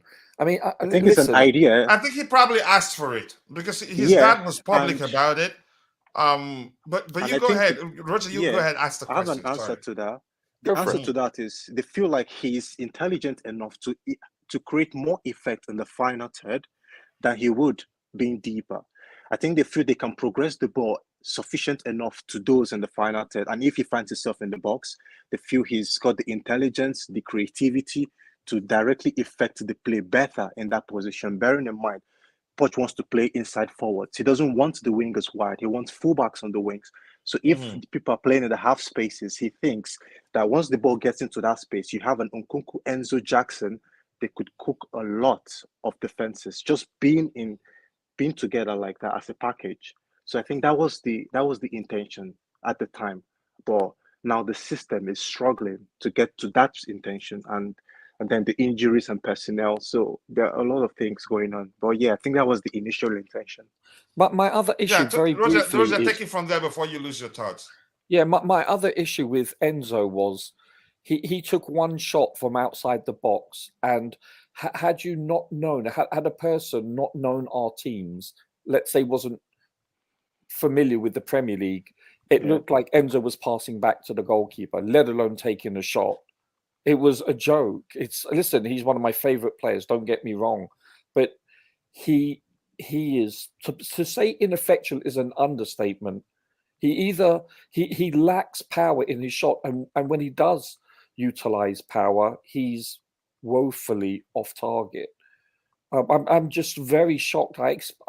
Maybe it's my expectations because of the level, small sample size. Very more half because we know he can hit the ball with a bit more strength with the with the over half a season. So I don't know, but listen, it's weird. Yeah, he's very, very poor at shooting thus far. Who knows? He could be another Frank Lampard from every game going forward, shots wise. Who knows? But all I'm saying is what my eyes have seen thus far. I have more chance of beating Beyonce. One little caveat to that. One little caveat to that, as I speak always in defense of the team, is that I totally hear you. I mean, Enzo hasn't really shown himself to be ripping up trees when it comes to his offensive play or his shooting in game. But remember, he had barely come back from an international break, and that's true. Chelsea are very used to players. That's a good reason. Yeah, and they're jaded and they're not quite themselves, but yet they're forced into a high-tempo Premier League game and underperform. Blimey, Let's see what he does against Villa. Klopp had a 12:30 fixture with South American players. He ain't seen 48 hours prior to game. Come on, lad. Come on. Gio, I won't buy that excuse. I'm trying to give a reason because he's not. No, but that's a solid reason. Let's let Bobby drop. IBZ, I'll come to you. Go ahead, Bobby. I'm trying to give a reason because he's not a bad player and he is not at all. He is capable of these things. So there must be a mitigation, and if this is a mitigation, then so be it. Let's just see what happens after he's had 7 days training, 7 days to recuperate and put himself together for Villa, because he's got to be on his A game. It's because of the quality that he possesses that my perhaps expectations are that high. Does that make sense? Yeah, and it should, it should. But the factors still come into play. And again, we've seen him score from outside the box, like in the World Cup and several other times. So he has the power in his foot. He just hasn't done it at Chelsea. Yeah. And it's a tricky one, and it's also a new role he's having to get used to. Hasn't done it yet. Yeah. Right. Yeah. I agree. Remember, it's a conundrum, though. This is a developing team, and I know we're impatient. I know expectations are high. I know we're Chelsea, and we're meant to be playing prime time Champions League winning football every game. I get it. I understand that, but we have a whole new project, and there is a process, and it will take time. Yes, we may not think we have time, but time is a constant, is an inevitable that needs to be had in the process of development. I'm as impatient as everybody, but I'm more understanding in that I believe I can see what's happening. And where the solution comes is the way the manager, the new and his coaching staff, the medical staff and the directorship get together and map out a solution from this problem. And it has to be taken into context what the problem is, not just the ranting feelings of we, the fan base. We need to look forensically at the root cause and address it. That's my opinion. Bobby gone Well scientific said, now. Bobby. We have to look at it We do, forensically. and I think we Wow. do. He's right. And the problem was signing. I'm sorry if this rather something. Signing kids. Why did we sign? Why did we sign so many kids? If we Yeah, wanted but to they be where we still wanted to be, why did we sign kids? they Why have did we the sign these? ability though. They have the ability Hey, to deliver. They still have the hey. ability. Yeah. In how long? We're in the 5th game or 4th game of the season, lad. Yeah, but You get what So I the mean? question is individually, they time. How do. long will it take? It's a good How? question. We don't know. No, No, exactly. So we have to swallow the pill and stop putting the excuses and say we are not good enough. Let's just Okay, no, we yeah, are we're take not. the If we're facts. not we ready, are, We are technically we're not not but good we are enough. underperforming. IBC, can you I talk about can't. Enzo playing in the position he played in that particular game, or playing Well, in an advance? Either I'd rather him play as an 8. Actually, I think he was when he more played as an effective the 8, day he played what as an happened when 8. we played as an 8? You see, Enzo will deliver when the team or when the team is gelled enough, yeah, to make things happen. Put him 8, 10, he will do it. And as an 8, he can't do it right now. Probably his individual qualities is what you're seeing him as an 8. As a 10, you're not seeing it. But bro, when the team is ready to gel, you're gonna see him gel in it wherever you put him. 10 or 8. I didn't have a problem where he played. I just like the way we set up. I like the formation. I didn't have a problem with none of the line. I didn't think the lineup was a problem. People were just looking for an excuse. If last week it was the fact that he played 3 at the back and he played this person there. This week he didn't, but they found another excuse to blame the gaffer. We'll find a problem as to why we didn't. We're just not good enough, coach. And maybe yes, when our players come back with the injuries and they come into position, and then we can have a bit more of a perspective to see where we are at a level playing field. But right now, these players are going to be out for a long time, and what we have right now is it's not good. So if you ask me where do I feel about Enzo, I don't have an opinion. Where he played where I believe he can play. He can play behind the strike. He can play in that midfield. Why can't he play there? There should be so much differences between him playing an 8 or as a 10, and that being the sole factor as to why we couldn't progress the ball or why we couldn't find this, that, and the third. I just believe that the squad in general, as a whole, is not good enough. It's a newly promoted, makeshifted side that's been put together, like Fulham did when they came up in 2018, and they spent almost $1 billion to get there. So that's how I'm just seeing it, and it's fine because this team will get good, but I have to give it time. How long do you have? How long does anyone on the panel have? How long does the chat have? That's the real question. And if that becomes a situation where it's out of our hands and it becomes toxic by Christmas, then we are in really, really deep rubbish. And I mean that without swearing on your channel. We're in deep doo-doo. Yeah, so that's where I see it. And I was shocked. I didn't know Martin could speak French too. But he just like that's how I see it. I mean, it's what it is. I don't believe good, but I think he's an OG here, and he knows we don't do that. Even though he can play 8, he can I play do 10. speak I don't French, believe he cannot. but I don't speak it I on the just believe panel. that with the squad, it's not good enough to exert. I don't believe the squad in general is good enough to exert what you want from these players, Jackson included. Jackson can't finish his denial. Unlucky for the shot that hit the bar. It's just what it is. So maybe a miracle happens, but right now we just have to just strap up, man. If we got a good rest, like Bobby said, innit? Enzo now can rest. The whole squad can rest. We ain't got Europe midweek. Imagine we were still in Champions League. Imagine this was last season. We'd had a shit game this year. We'd have like, oh my God, Tuesday midweek. Now we got time to rest. We got time to go back to the drawing board and come back next weekend. That's the luxury we have of having that rest, man. But That was how the long whole will that point suffice? of getting a team that you can develop, knowing that you don't have that additional pressure and the time, underline the word, to develop them. This is a development in process. I know it's frustrating.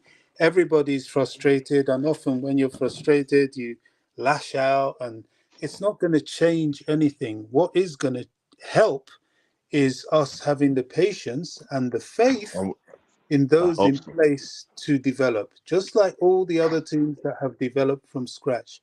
We're not the There's a first part team of to me. be in this There's a sort of part of me that don't that want us to.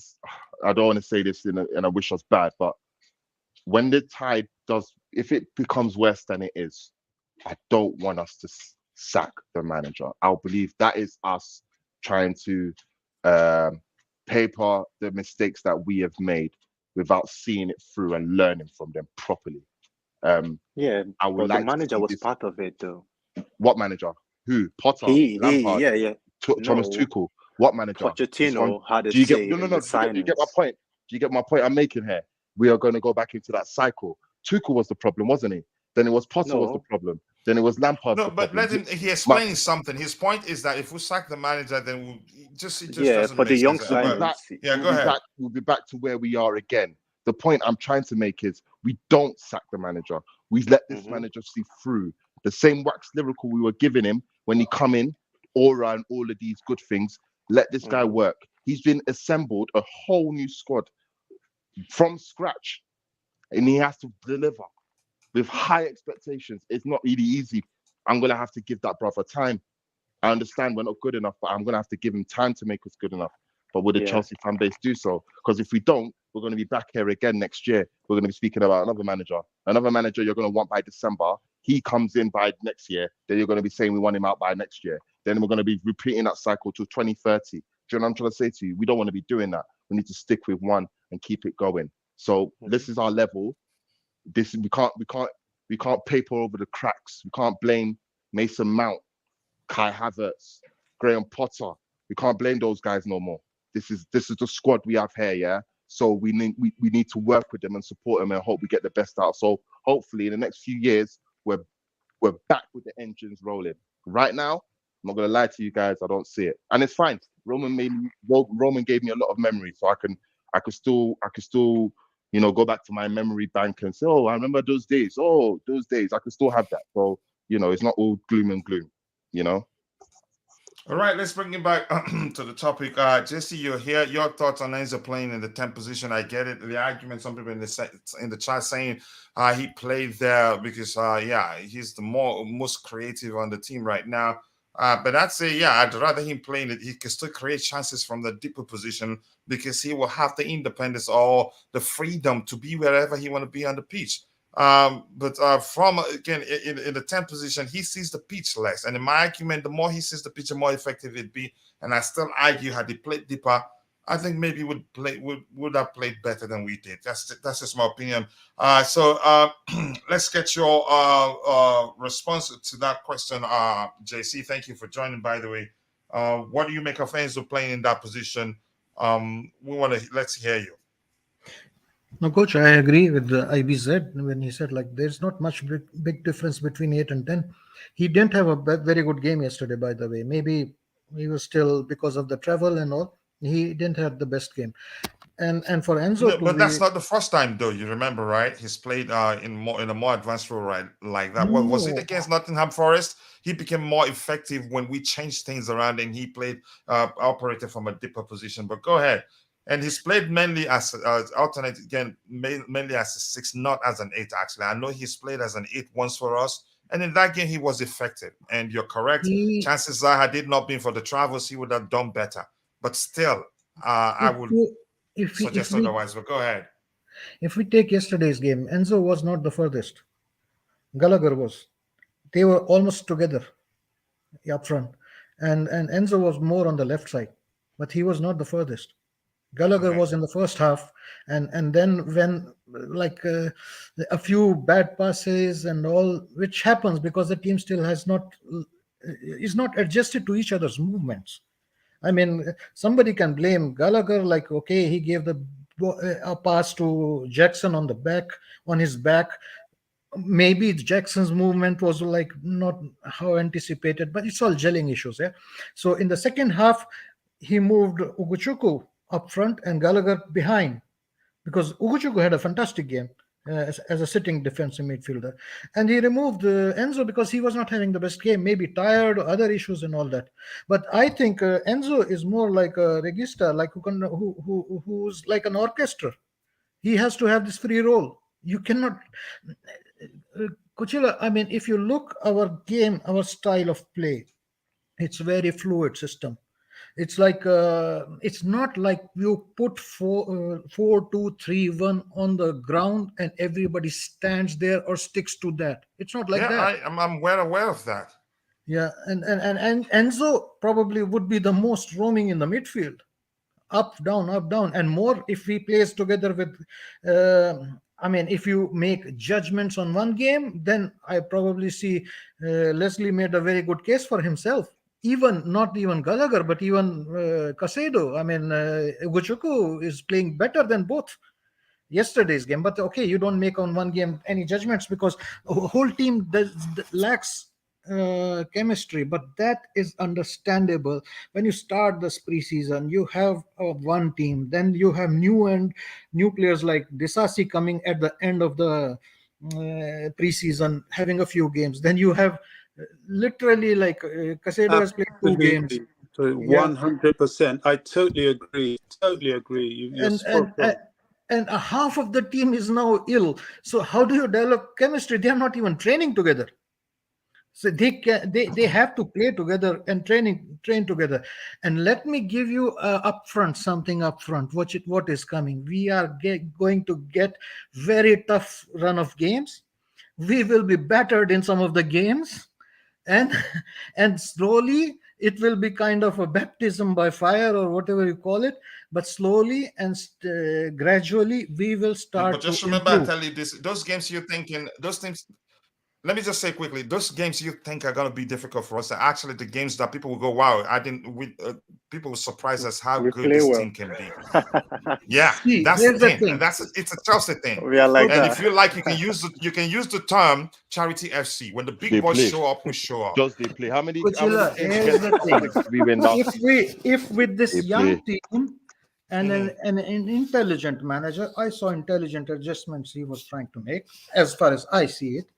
If we go and approach these matches with an attitude, we have nothing to lose. We are in the mud, and their expectation is 0. Then people have a good feeling. They no fear mentality, and they overperform. But if we will have atmosphere like after the game, people booing Chilwell, I am sorry, our fans will kill the team. I mean, why are they even booing Chilwell? It's not his fault. He was playing left wing. It's a disgrace. I mean, he was doing a job which was asked of him, and I again understand. I mean, Madueke and Mudrik, they are good players, but they are a little bit loose cannons. And Poch said correctly, I mean, they have to fit in more with the team. It's like playing together as a team. Individually, they are very good, but I mean, we have to work as a team. And maybe in that case, he has a point. Like, okay, he put Chilwell and gradually bring in the others. But then again, we have injury after injury after injury. And then also we have fans shouting. I mean, it affects the players. And why are we fans so emotional? I'll tell you, my national team in ice hockey, we lose, we win. In basketball, we lose, we win. The fans cheer. And even after loss, we are cheering, and our fans are respected for that because they love the team, they love the nation.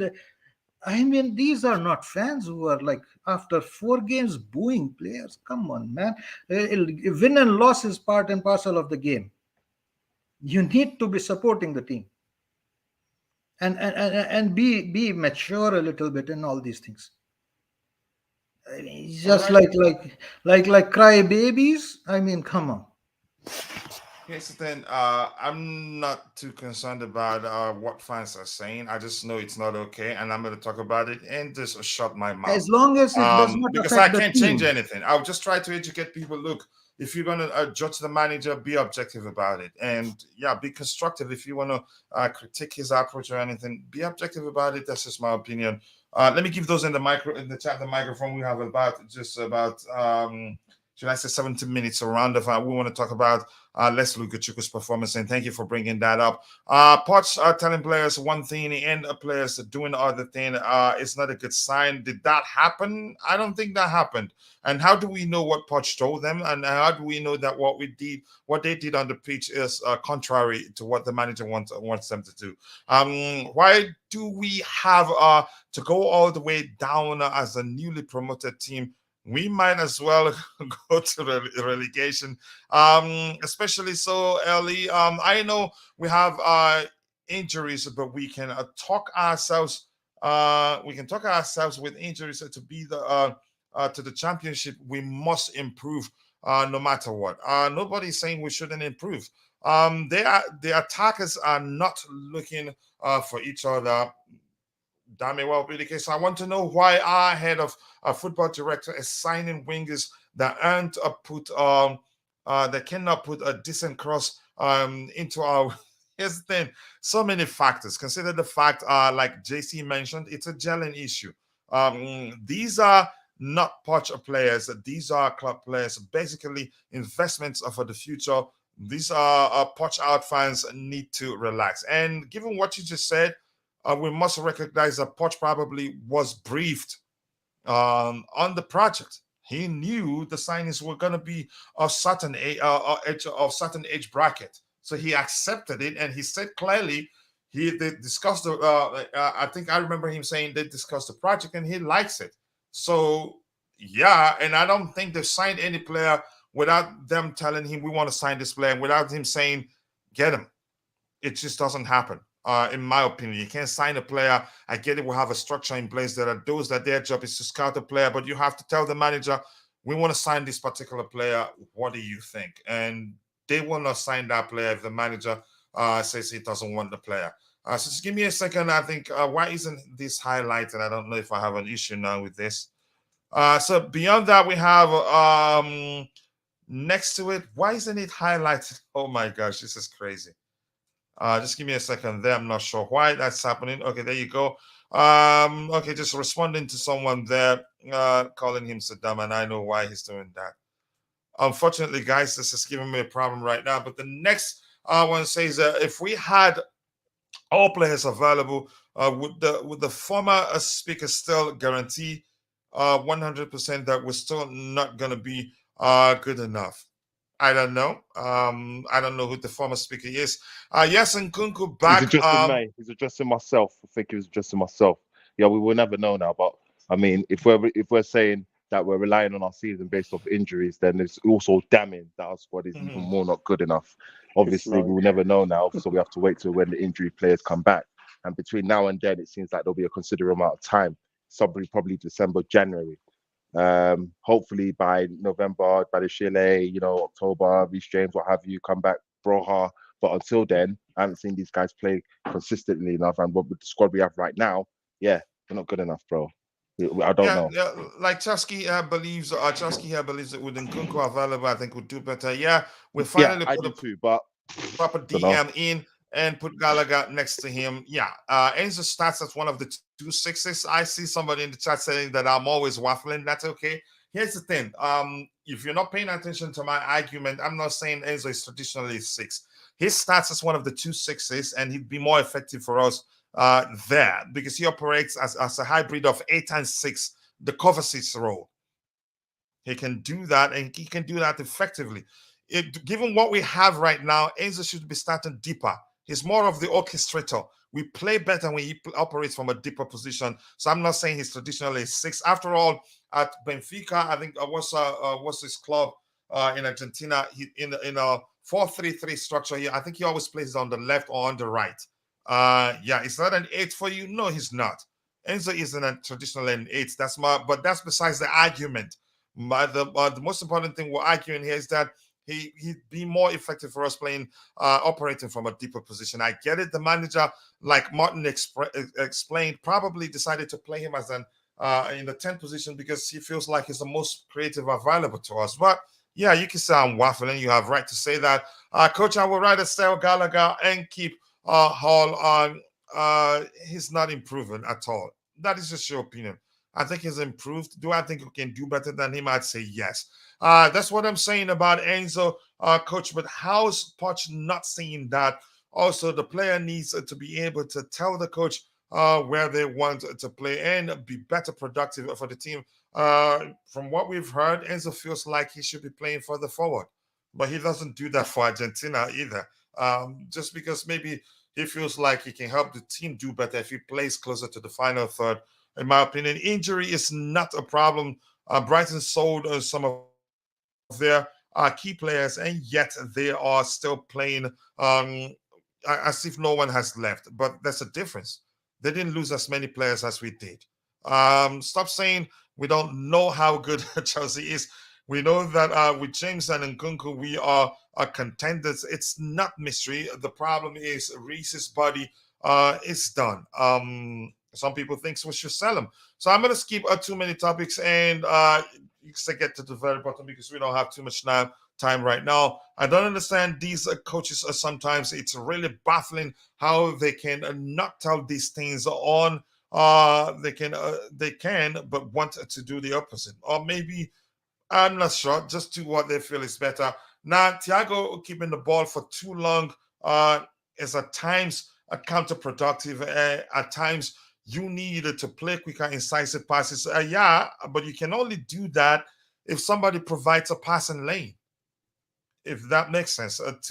Yeah, but I get your argument there. But thank you for that contribution. And mistakes we made, we should have not sold Felix. If he played yesterday, we definitely win the game. Wow. Okay, we are finishing 10th this season. Okay, that's your opinion. Yeah, I think I'm gonna scroll to the very bottom. I honestly think it will pay off. Well, we just need to be patient. But unfortunately, we cannot. Is there any evidence that indicates not signing Keats would have made Chelsea better? In my opinion, we just need a balance. I think he's saying the same thing, but you obviously had to just you can say interpret it the way you deem fit and then come with a counter argument. Enzo played in that position because he's the only creator. He's the only one that has that sort of creativity you're mentioning in that midfield. Kachila Gallagher and Lesley are too one-dimensional. They move like Division 1 midfielders. I don't think Lesley's one-dimensional, and in my opinion, like I argued during the preview game, I'd rather Gallagher play in a 10 because at least he'll get in the box again, arrive in the box late in most cases and sometimes on time. So he has more, the probability of him getting a goal is higher than Enzo at this point. And Enzo would have been more effective from a deeper position. And these guys, they didn't defend deep. They were attacking us. So the spaces would have been there for Enzo to exploit with his passing range had he operated from a different position. But that's just my opinion. And you have every right to disagree. So I'm going to get to the very bottom of, unfortunately, we have so many comments there. Gabriel, I haven't said hello to you this morning. I hope you're doing well. Good to hear the voices of reasoning on YouTube when a narrative of negativity, exaggeration, and self-harm is being sounded on other channels. But thank you for appreciating how we operate here. Gallagher is a bench player. Poch knows that. Lesley had a massive opportunity to fight for a place in that midfield, but he was no different from Gallagher. Really? Okay. But that's by the way. Let me start with you, JC, just quickly so that we can get other people's opinion. We have about 8 minutes to round off. Your opinion of how Lesley did yesterday. I want to hear you. Yeah, go ahead, JC, if you're there. He was brilliant. He was good. He's press resistant, as I told you before the game. And he brings physicality in our midfield, which Bobby likes a lot also. And Bobby will be proud of him.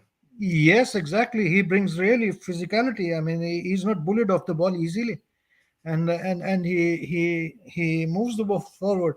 So he's a play. I mean, the game was it was a pleasant surprise. Gives me vibes something like we had Badiashil. We were not expecting much, but like he was a pleasant surprise. I think it's another player which is like our scouts have done really good scouting, I would say, and they really found a very good player. It's just one game, but really very positive for his performance. One of the positives of the game. Yeah, for me, it was him and Sanchez. Sanchez has shown, you could say, he's gained proper match fitness, done more. You could say I haven't seen him get off his line to come stop the opposition player from scoring. That was why I argued some of those goals he's considered he could have done better. And Roger argued objectively as usual that chances are he's match rusty and he hasn't played consistently for a while. But now it looks like he's played consistently and it starts showing we're seeing some improvement. For me, Lesley, what I liked the most was again, I observed that he's a very intelligent player. Even when he's not putting in the tackles, he's occupying spaces that makes it difficult for the opposition team to be effective, and that's Coach, good. can I Yeah. finish it with one line? I mean, Lesley, Enzo, Lavia, Casado, Gallagher. There will be fierce competition. Fierce competition. All of them are good. Thank you, Martin. Again, we want to hear you talk about Lesley. What do you make of his performance yesterday?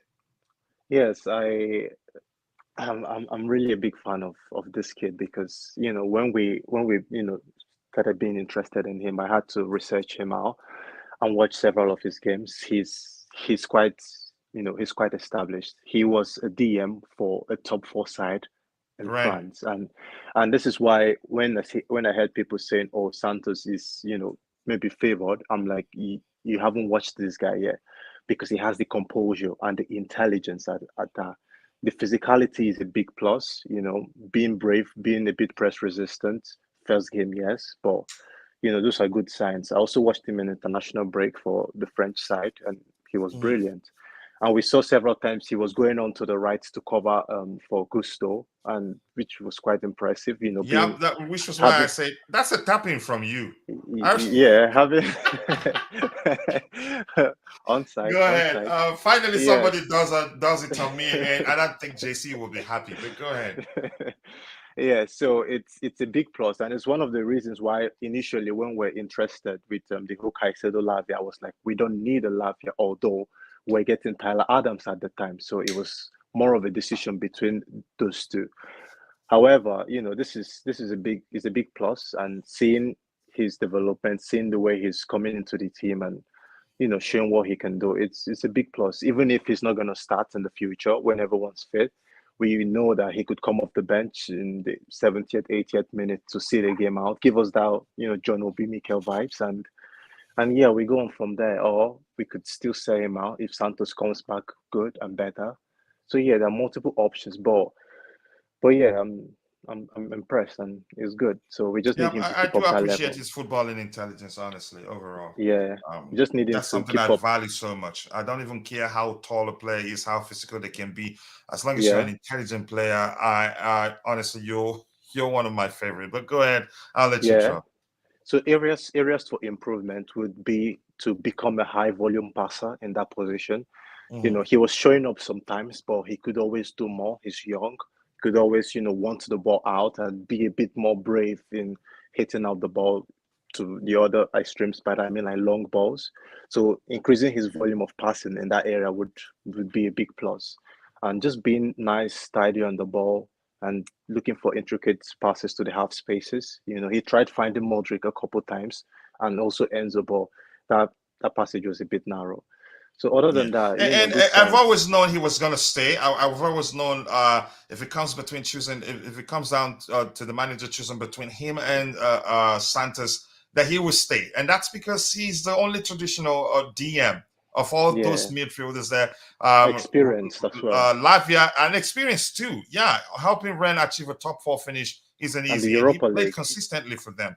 So, Lavia for me isn't a traditional DM. Casado isn't. I see him more of a box-to-box, at most an 8. Same, but go ahead. I'll let you draw. So I'll bring in Roger, and then IBC, and then Bobby, so we can call it a day. Yeah, just good fundamentals from him, and it's a lot of things for Poch to work on and build from there. But a good showing all around. More importantly, good decision for the manager to have decided to keep him in the first place. So, Roger, you have the floor now. Lesley Ugochukwu, what do you think? It's hard to say. Listen, I haven't watched the game the second time. I will do so today. I need to do that before I can give a true account. But all around, I thought this was, for the most part, with the exception of the keeper, a collective failure on so many levels. We can go ahead and perhaps, shall we say, point out certain individuals, but it wasn't just certain individuals. It was collectively all across the board, passing slow, the lack of progression, you name it. It was, and it's not just this game, but it was worse this game. The levels I thought were heightened, especially when you consider one's opponent. So that's my approach. That's my logic with regards to this disappointment of what we're seeing, even if we take into account all of the aforementioned. This is what I'm trying to say. So this is what I find somewhat incredulous. Let's be honest here. We've regressed. Even though we take everything in consideration, as they say, it is what it is. But this is factual. You know, I can't put any blame on the players about what they're worth, what the club has purchased them for. That is beyond their control. But I'd like to know how much Bournemouth has played for their players or their squad even, let alone starting 11. And that's why I think, maybe naively, but our expectations, at least mine, has been somewhat higher. And they continue to disappoint with regards to execution, that is. And yes, you can point to some things about the coaching staff, about putting players out of position and so forth. That's always going to be the case. You cannot please everyone. However, I'm worried about how long does this chap last? How long will he be given? Because you're right, October is going to be bad. Have a look at November. I think we only have 3 or 4 games that month. Have a look at it. It's brutal. Could we beat those teams? Of course we could. Based on how we are currently playing, it will be foolhardy of us to expect otherwise. So as regarding individually, you know, I can't give, you know, I wasn't that pleased with him. I didn't think he played that well, but as I said, I think we can safely say the majority of players didn't play that well. These were basic passes, basic constructs of football that they executed very poorly.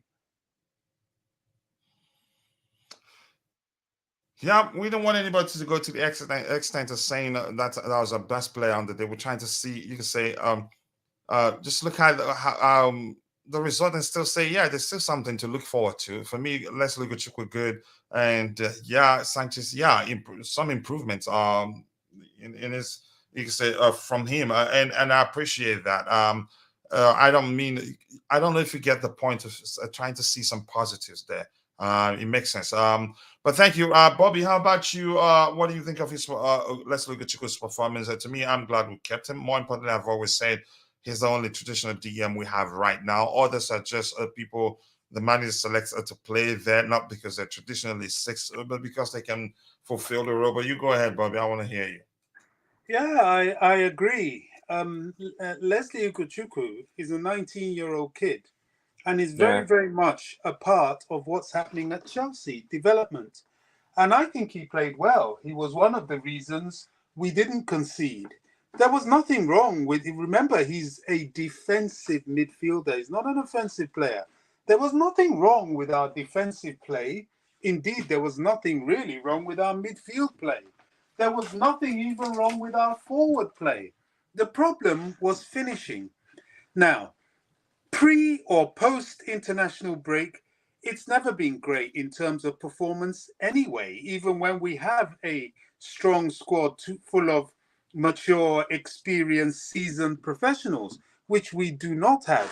You know, we had a bunch of youngsters who are, 1, beginning to train together in the first place, and 2, through the international break, most of them were not training together. You know, I think in terms of expectation should come forth reality. Yes, I understand we're Chelsea. I understand and I get the disappointment. However, there's an element of the disappointment that comes with the fan base a lot. And it's almost a sort of childlike thing. You know, something happens, you're not happy about it. It's hurt your feelings. It's hurt your pride a bit, perhaps. And it's a very difficult thing to do to continue to support it. What they would rather do is attack it, destroy it, pull it down. Oh, you're this and that. It reminds me of my children growing up when they were, don't mean to be disrespectful, but I'm just giving an analogy. They are, something goes wrong and they smash up their toys or attack the very things that they actually love. We need to avoid that and start to embrace the reality of our situation. Okay, expectations may be too high because of where we are. Yes, we will get there. I believe we will. Have we bought correctly in terms of what we want to do now, and in terms of the project, and in terms of the new rules of the game? If you want to purchase the best players, you're not going to, because of FFP, pay the wages that these players take. So the other way of doing it is do it with youngsters where you can pay less wages and then build up to when you can pay more wages with more earnings brought through more success in better competitions like the Champions League and so on and so forth. So I personally understand the overall plan and I understand the current picture. Now we're playing well. We are playing well, but we cannot hide the reality of the fact that who is able to, upon all these multiplicity of issues, even produce a team playing like we do with half of them out injured. Injury remains the major issue in this team. So coming back to Lesley, I think he played very well. He was one of the reasons we didn't concede, and he did his job. Was he the standout player? Well, how many DMs are the standout player? They only eventually get the recognition after 2, 3, 4, 5, 6, 7, maybe a whole season of performances, and people look back and say, hey, so-and-so did well. Makaleli was booed consistently in Real Madrid, such that he had to leave. It was only when he came to Chelsea we named the position in football after him. These things happen in the position Ugochukwu is playing, especially when the team isn't really doing that well at the moment. So I don't think the lad should face any kind of criticism whatsoever.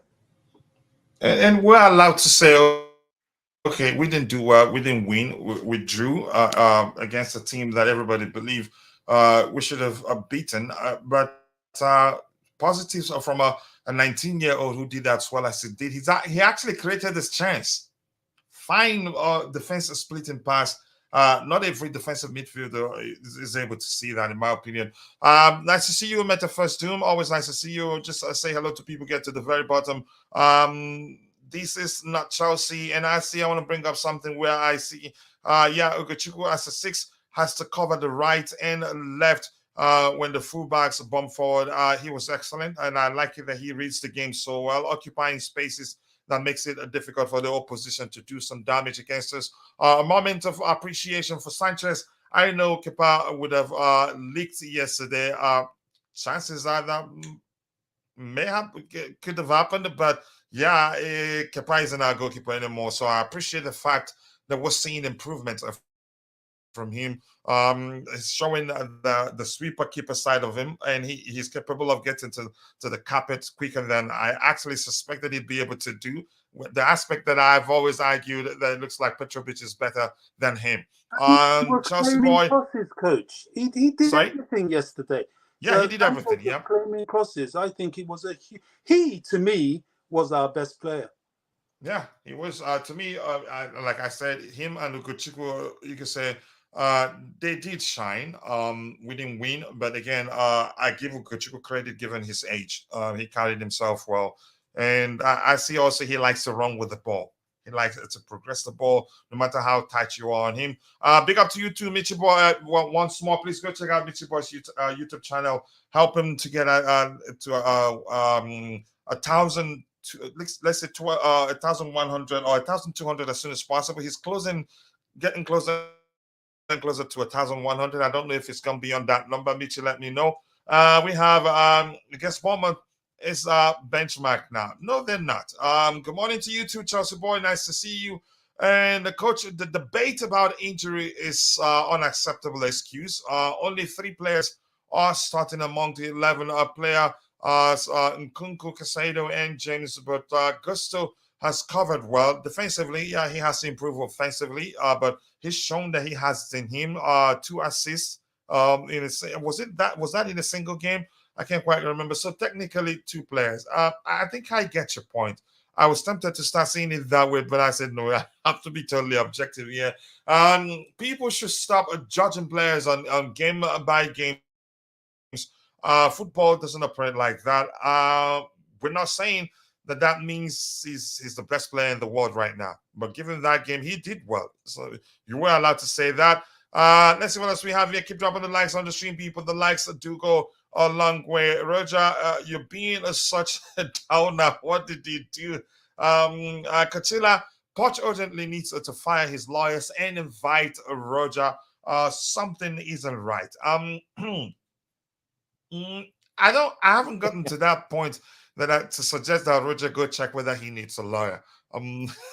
I think it's too early, but I'm concerned that even Roger himself is sounding as if he needs to reach out to Paul, to Poch and say, "Hey, you need me? I'm here. Ask people about me; they will tell you."